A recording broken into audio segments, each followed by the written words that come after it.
On today's show, you know what time it is. It's time for another Padres player review, this time talking about the one Padre who did perform above expectations. He didn't disappoint. He took another leap. He is fan favorite. He is the extraordinaire, Mr. Ha-Seong Kim, talking about what went right, wrong, and potentially some regression. Should they have extended him instead of Cronenworth? All sorts of stuff, guys. Let's get into it. You are Locked On Padres, your daily San Diego Padres podcast. Part of the Locked On Podcast Network, your team every day.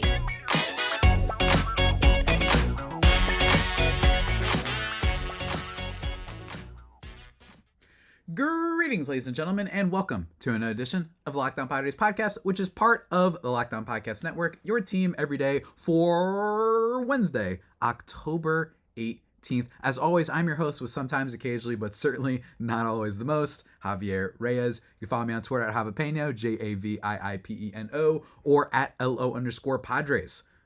If you only want Padres tweets, don't worry, I got you over there. I'm going to start posting some stats on there too, I think. Baseball folks like stats. And of course, you can also check out YouTube as well if you want to see my handsomely good smile and my immaculate, Gucci, Versace, Lordy, I don't know anything about fashion, but if you want to see that, if you want to say hi to Pac-Man and Tatis, go check out on there. Today's episode is brought to you by our good buddies over at FanDuel. Make every moment more right now. New customers can get $5 can bet $5. That's a huge difference. Can bet $5 and get $200 in bonus bets guaranteed. Visit FanDuel.com/lockedon to get started. And as I said at the top today, we are going over Ha-Seong Kim's season, giving it the old letter grade. And this is a fun one.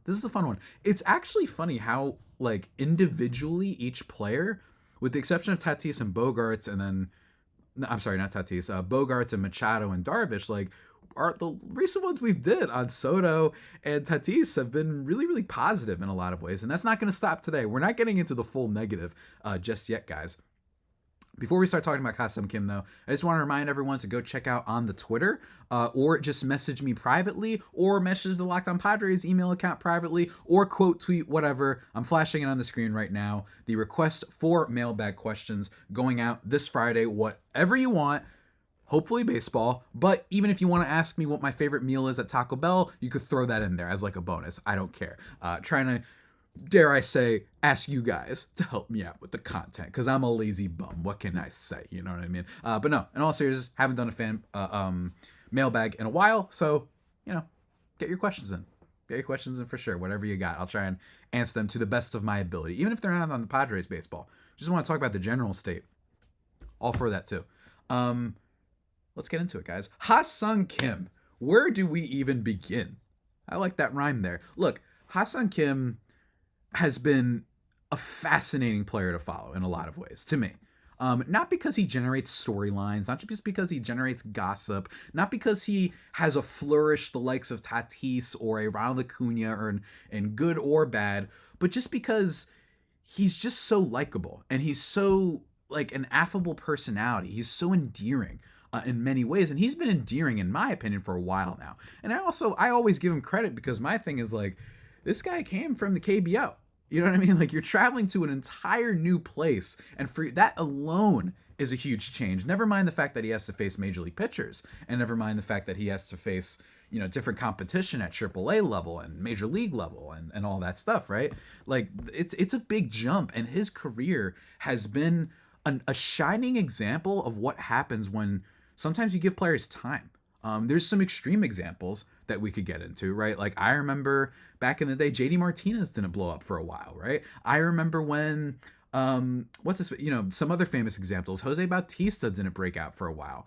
That's an extreme example. In terms of recent ones, you had Lucas Giolito for a little bit. He was really bad, then he was great, then he's bad again. But we're going to ignore that for the sake of this argument. You have Bobby Witt Jr. of the Kansas City Royals, literally the number one prospect in all of baseball, kind of struggles for a lot this year and then goes forward. And I think that Ha-Seong Kim serves as an example of what happens when you wait. Now, don't get me wrong.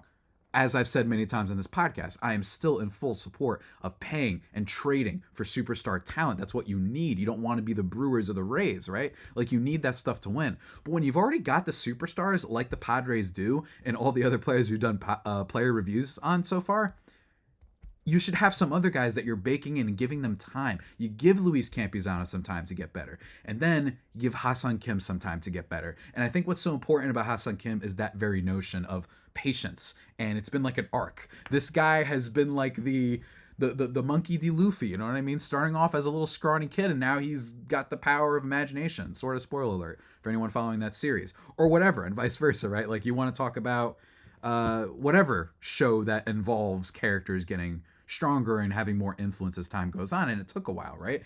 And with Ha-Seong Kim, it didn't take that long. It's just that they finally gave him full playing time, his second year especially, and then he took that to the next level this year. And I think in a lot of ways, he's one of the very few Padres players that even Dodgers fans, even whoever, division rivals, people who hate the Padres for whatever reason, whatever team you're a fan of, people who have been super down on this Padres team in general, you can basically find nobody that dislikes Ha-Seong Kim, and it's because of his aura, that's because of his smile, that's because of how hard he plays, the energy he plays with. Heck, last year in the playoffs, he had one of the big hits that ended up helping them beat the Dodgers, right? Like, he's had so many great moments. You have the Ha-Seong Kim chant all the time, and it's so great whenever it's like a big situation.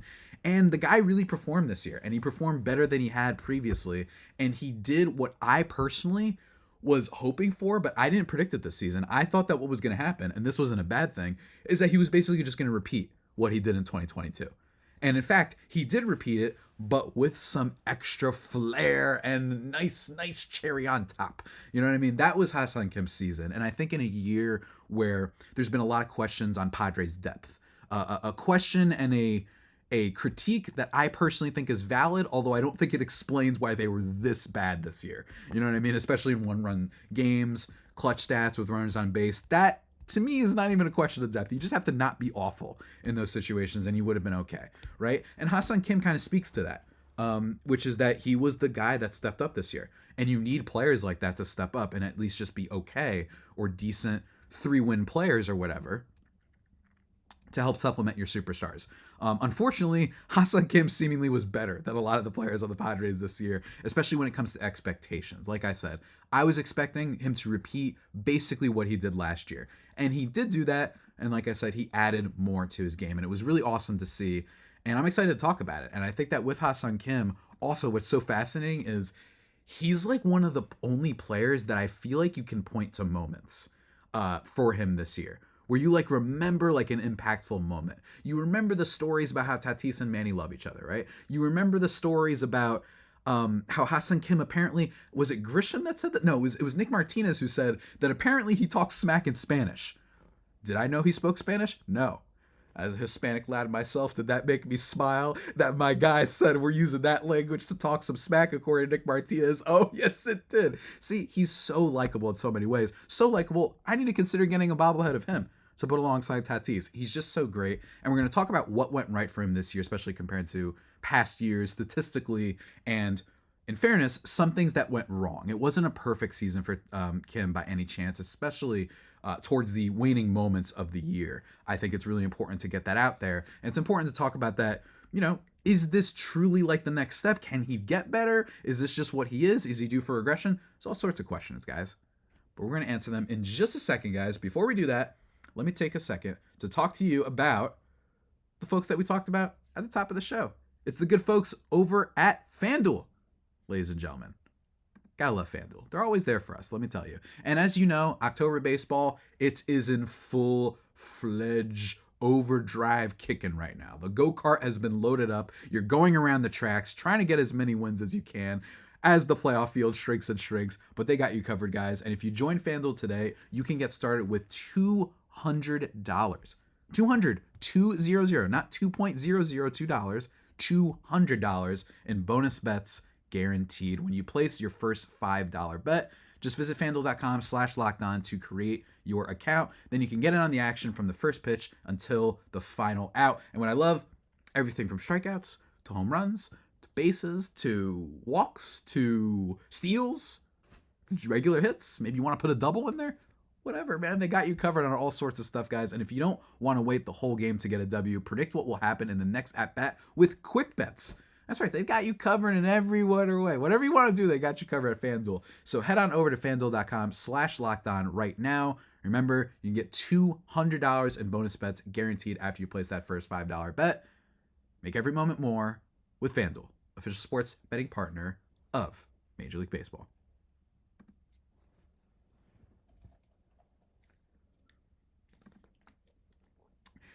And we are back, ladies and gentlemen, here on the Locked On Padres podcast. As always, thank you for making us your first listen every day, free and available on all platforms. Check out SiriusXM for the play-by-play, and you can even throw on my podcast. And of course, for my video listeners, check out that mailbag thing. You can respond on Twitter, and the reason I recommend responding on Twitter is because I could retweet you and stuff like that. You know, make it grow. Increase the reach. You know what I mean? The more people that reply and whatnot, that's helpful. Go do that if you would like.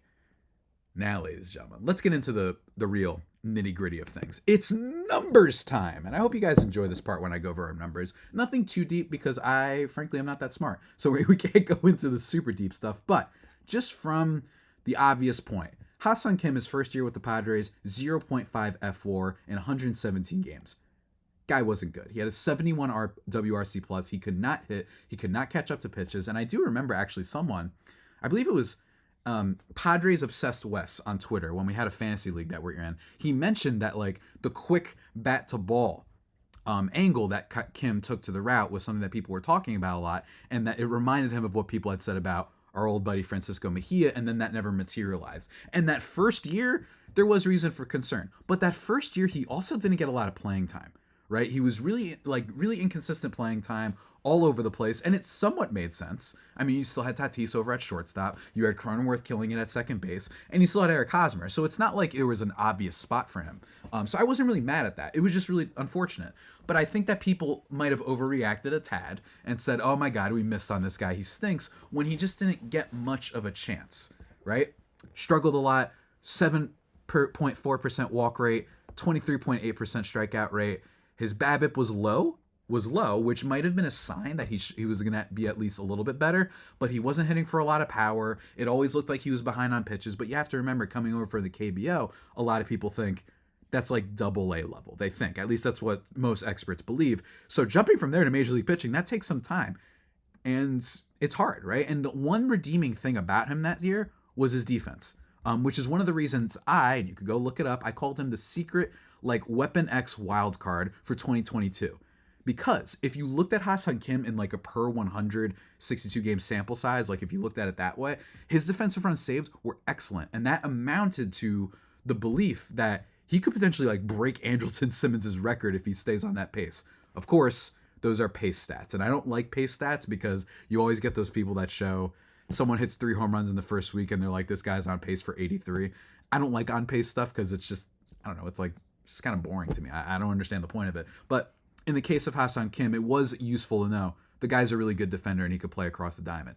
Next year, that's when he became the favorite. He bettered his slash line, 202, 270, 352 the first year, then 251, 325, 383 his second year. Good for a 106 WRC plus. And add on to that, he had 11 home runs, 12 stolen bases, and add on to that the fact that he was an electric defender yet again after getting more full-time, at the position. It was great. And it was because of Fernando Tatis Jr.'s suspension and injury, obviously, right? And one of the things that I talked about in this podcast was I really hated when they called up CJ Abrams. Now, CJ Abrams is a player that you guys should go learn about at Locked On Nats. My boy Ryan Clary, he does a kick-ass job over there. Go check that out. But Abrams, I was like, why are we calling this guy up when we have Kim? Isn't that the whole point? And eventually, Abrams wasn't playing well enough, so they just gave Kim essentially the full-time job, and he was a big reason for why the Padres are successful.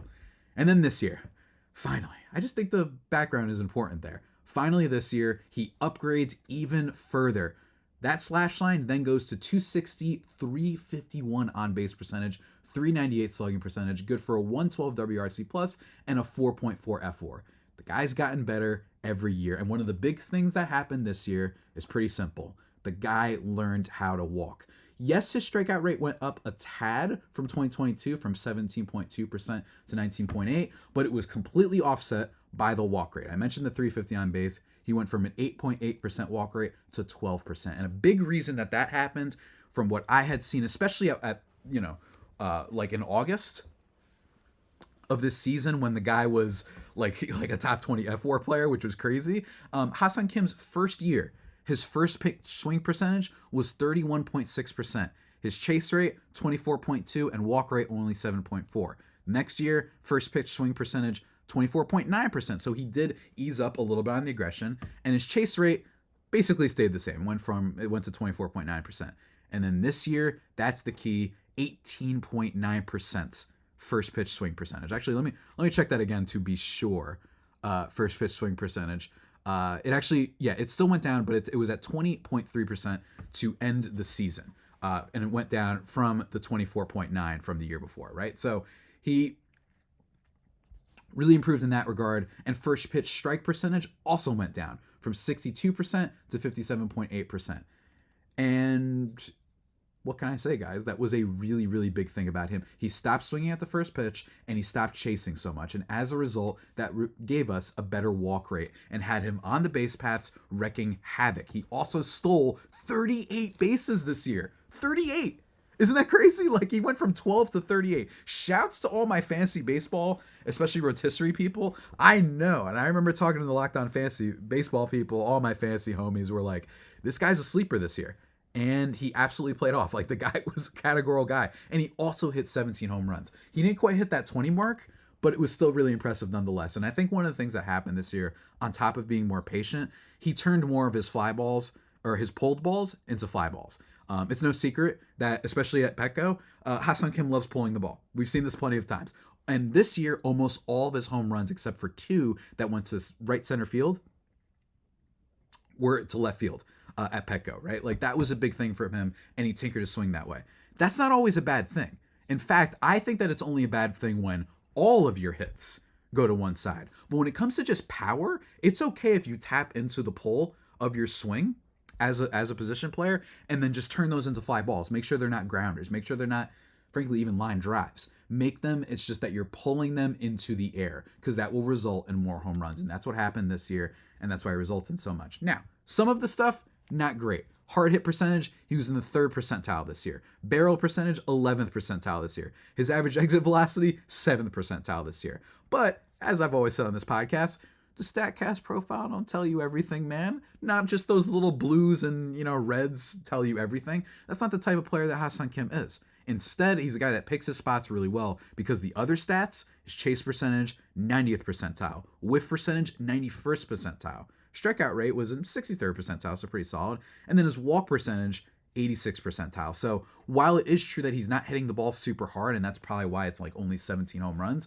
the guy was able to tap into a decent amount of power, look for the right pitch, and hit a whole lot of home runs to left field. And that's enough. He doesn't need to be some superstar bat home run player. He just needs to be solid. He just needs to be like our Ben Zobrist. You know what I mean? And while Luis Arraez is an amazing player and probably a better overall hitter than Ha-Seong Kim, even without the power, that he's just that nuts.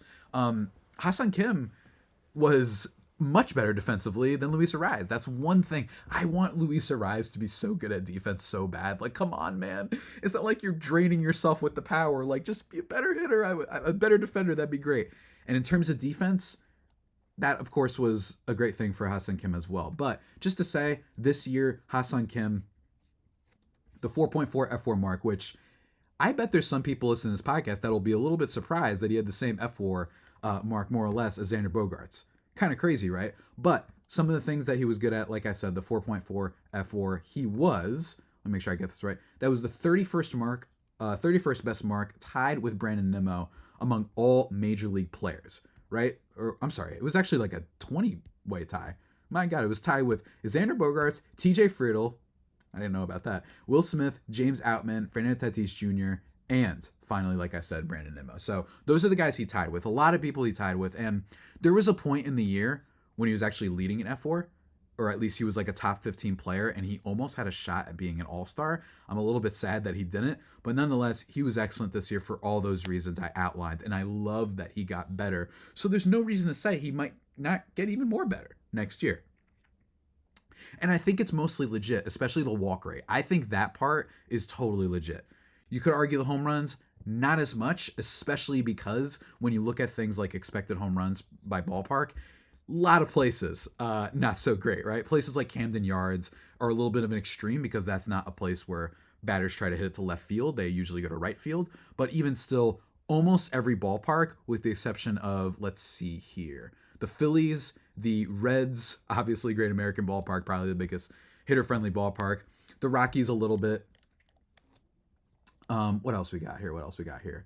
And the White Sox. Aside from those three places, basically every other ballpark, Ha-Seong Kim would have had less home runs. And it's because he took advantage of Petco.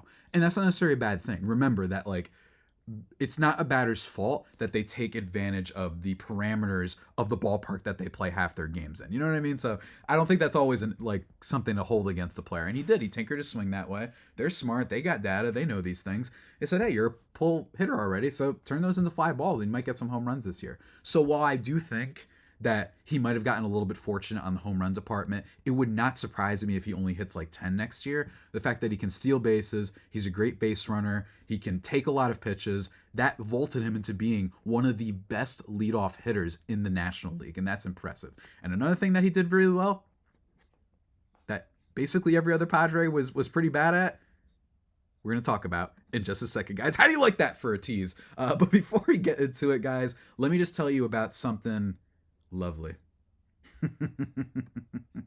Let me tell you, guys, and I've talked about them before. I have. I love them. I love them a whole bunch, ladies and gentlemen, and that's the lovely folks over at Bird Dogs. Bird Dogs, here's the thing. Make you look good. Make you look good. They are stretch khaki shorts, and they are designed to fit slimmer through the thigh and leg, giving you a truly sculpted, you know what I mean? Like, you know when you go to the art museums and stuff, and you see like these like Hermes, or not Hermes.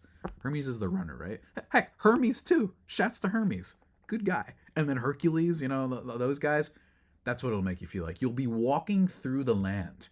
You'll be walking to your morning breakfast deli, whatever, getting that bagel, and you will feel like $100. Because another thing I like about them is they don't make you all sweaty and whatnot. They use anti-stink sweat wicking fabric that helps keep you cool and dry all day long. I very much use them on a hot day. I'm not saying of recent because, you know, it hasn't been hot of recent. If people didn't know that, we're in October. But when I went to the Yankees game, it was so great because especially I was on like a top level of seats. The sun was basically right in me and my friend's face, like super, super comfortable the whole time. No sweat, just super easy. And they're kind of good for every occasion.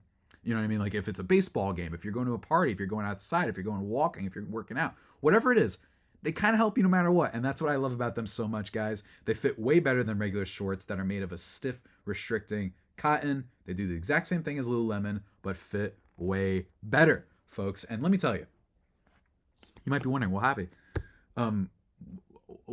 cool. Like I get ads all the time. Like what's in it? What else? Give me some more. I got you. Don't worry. I got you. Go to birddogs.com/lockedonmlb and enter the promo code lockedonmlb at checkout for a free Bird Dogs water bottle with your order. Like I said, you're going through a walk in the park. You're feeling good. You got to have the water bottle with you, man. Hey, I lost mine recently. That's why you've been seeing me drink my out of a bottle lately. So that's why. But I love my water bottles, and I know you like them too. So go check that out. They look great as well. Love it. It has like a nice tin, like what's that called? Like the lid on top. Like it's not like some cheap thing. So shouts to them. That's birddogs.com locked on MLB for a free water bottle at checkout. You won't want to take your Bird Dogs off. We promise you. Go check it out.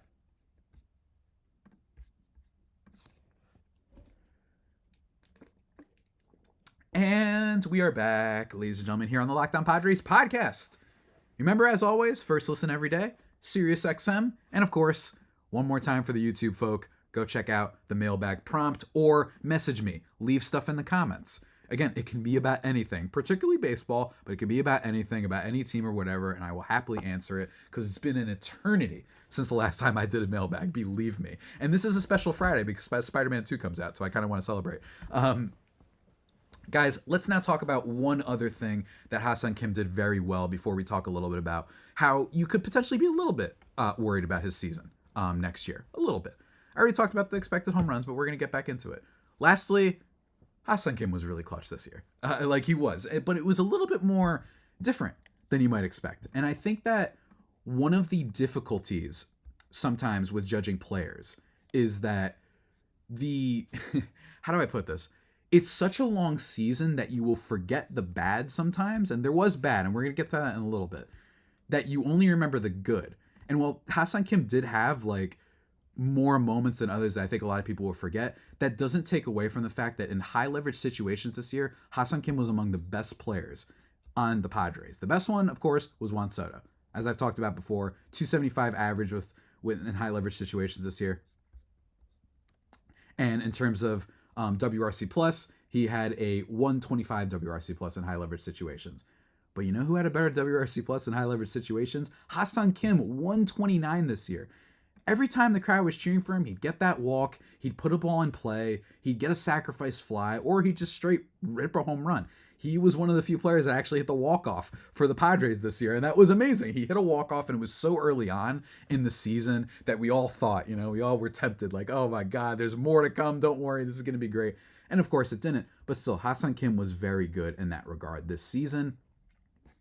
Again, in high leverage situations, if you go on Fangraphs, that's where he excelled. Interestingly though, with runners in scoring position this year, his WRC plus from bases empty was 136. Now, part of that is because he was primarily used as a leadoff hitter. Men on base, it was 72, and then men in scoring, 84. But then high leverage situations, forget the runners in scoring positions, he was good across the board. Low leverage, medium leverage, high leverage. So what that might tell you is Ha-Seong Kim was very good when the Padres were behind, right? And I don't have all the in-depth stuff behind you, but he was able to do it when they were behind. Sometimes when they're already ahead, not so much. It's not like he poured on, which I will take the former. I'd rather you help us make comebacks rather than only add on and give an extra home run when we're already up by 5, which is something that Manny Machado did a lot this year. I talked about in the player review of him. High leverage situations this year, only 2 home runs, and then medium and low, 18 and 10, right? Like, so he just wasn't hitting for power when it really mattered the most. Ha-Seong Kim was. And I think that he deserves a whole lot of credit for that, especially since he's not exactly the player that was billed or expected or relied upon to be the clutch producer. There are some negatives, though, about Ha-Seong Kim's season, right? There are some negatives. Actually, wait. I just realized I didn't talk just yet about his defense. Really quickly, I want to mention that Ha-Seong Kim's probably going to win a Gold Glove this year. I just totally forgot to mention that. Ha-Seong Kim probably going to win himself a Gold Glove this year. It's a big reason why his F4 is so high. Just steals and home runs alone are great and all that. The batting average, the on base is great too. But when it comes to his defense, Ha-Seong Kim was electric this year, and he's always been electric. And what's great about him and why he's kind of our Ben Zobrist is because he can play multiple positions and play very well at all of them. In terms of his defensive runs saved this year, at second base he had 11, and then outs above average he had 7. In terms of third base, where he played for a little bit, he had 3 defensive runs saved and 2 outs above average across 253 innings. And then at shortstop, where he played for 153 innings this season, 3 defensive runs saved, 0 outs above average. But that all together puts you a grand spanking total that is among the best in Major League Baseball. His outs above average mark of 10, the aggregate of all those positions, was in the 96th percentile this year. His arm strength was solid. His sprint speed, which I already mentioned, helps him get to the balls faster.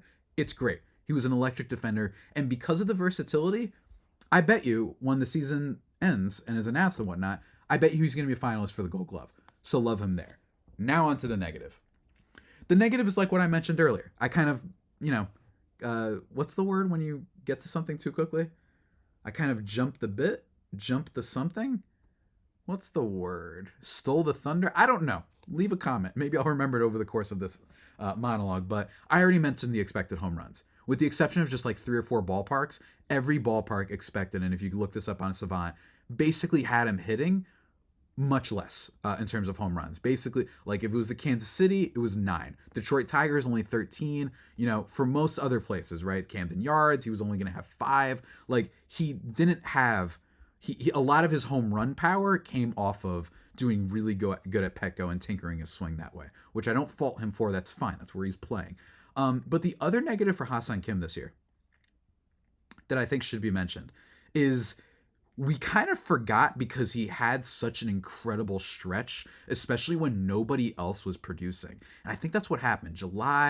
June, July, those bad San Francisco series, he was one of the players still producing. So I think we forget, but Ha-Seong Kim was really bad down the stretch of the season. And I think that's why he wasn't as up there in F4. It cost him a point or two. And that's why there's such a big 8-player tie, and why it might have cost him just in general a little bit more, I think, acclaim this season. In terms of his splits by the month, he started off the season very poorly. And I overreacted. I thought, oh no.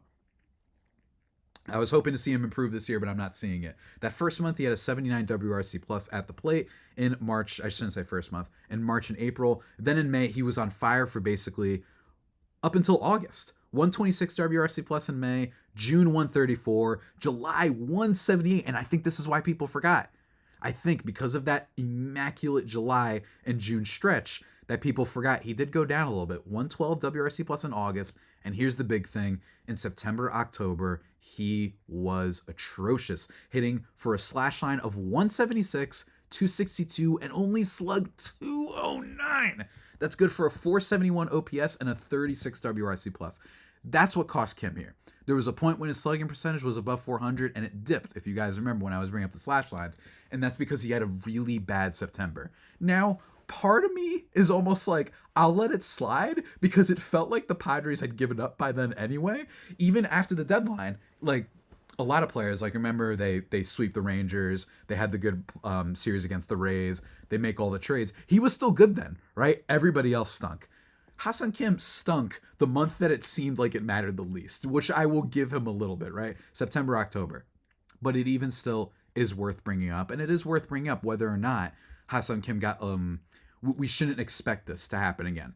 I think that's totally fair. This year, there's nothing immediately that jumps out, though. Nothing immediately. But with the expected home runs, one example, if you want to go by isolated power, last year, Kim hit 11 home runs, isolated power mark of 132. This year, hit 17, isolated power mark of 138. So that shows you that got a little bit lucky probably in the home run department. I don't personally care all that much, but don't think that because Kim has improved his home run total every year, that now next year he's going to hit 25. It could happen. It could happen, but I wouldn't expect it just because of the progression, the arc, right? Based on these numbers that I've mentioned to you so far, with his BABIP, with his home run fly ball rate, with the expected home runs, with the isolated power, I wouldn't expect that to get better.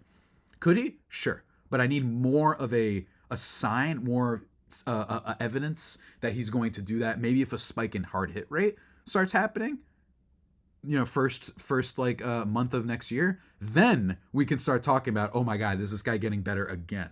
But in general, I don't think that's going to happen, and that's fine. A 4.4 win player, especially for a team that's spending bajillions on other guys that should have been 6.4 win players, that's totally fine. That's what they need out of Ha-Seong Kim, and he delivered excellently, which is why I give his season an A. An A. I'm going to give it an A, and that's higher than Juan Soto, who I gave an A-. The reason why is because Ha-Seong Kim was a more complete player, and the expectations weren't nearly as high, and he achieved it. Juan Soto basically did what you needed and what you expected. Elite level hitter, but really bad defender and base runner, and that was one of the problems. Now, don't get me wrong, he's still an amazing player. I gave him an A-, guys. Relax. But I give Ha-Seong Kim an A because he stepped up, and I think that does mean a lot when we're just grading a player in terms of their one season in a vacuum, right? So, shouts to Ha-Seong Kim. He was awesome. Cannot wait for him next year. And I know a lot of people are wondering, man, you extended Cronenworth, but not Kim?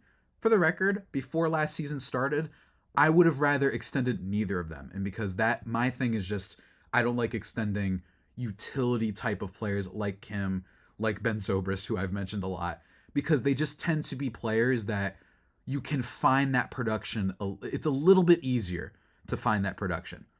Similar to when you're trying to judge between the 7th and 8th best tight end in fantasy football. There's not too much of a discernible difference between the two. The difference is a little bit negligible. So that's why, for me, I would not have extended either of them. That would have been option 1.